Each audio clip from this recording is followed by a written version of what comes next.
પકડી લો, આ તો લરીઓવાળા છે. દારૂના અડ્ડાવાળા હોય તો જતા કરવાના હોય. આ તો ગરીબો છે. અહીંયા તો શું હપ્તા મળવાના આપણને?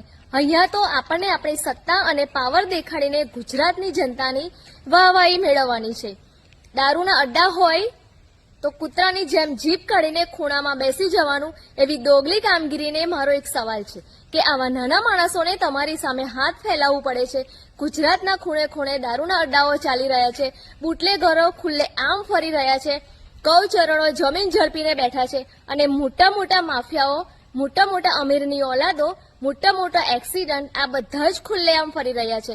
એમનો વાળ વાંકો કરવાની તાકાત તમારામાં નથી ને, ત્યાં તમારી સત્તાને પાવર ક્યાં જાય છે? જ્યાં તમે આવા ગરીબ માણસો સામે દેખાય છે, જ્યાં તમારે પકડવાની અને સત્તાનો પાવર દેખાડવાની તમારામાં તાકાત ના હોય ને, તો આવા ગરીબ માણસ પોતે પોતાનું એક દિવસનું અનાજ લાવીને ખાઈ રહ્યા છે.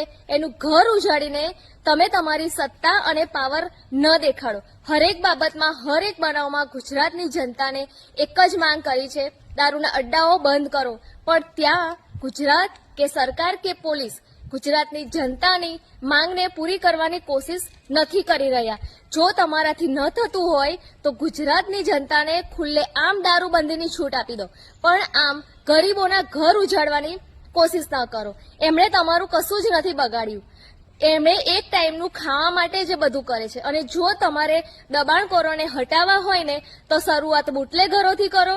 ગોચરોની જમીન પચાવીને બેઠા છે એનાથી કરો. ખનીજ માફિયાઓ જે જમીનો ખોદીને જાય છે એનાથી કરો. અને ત્યારબાદ આ લરીવાળાથી કરો. તો ગુજરાતની જનતા હંમેશા તમારી સાથે રહેશે. જય હિન્દ.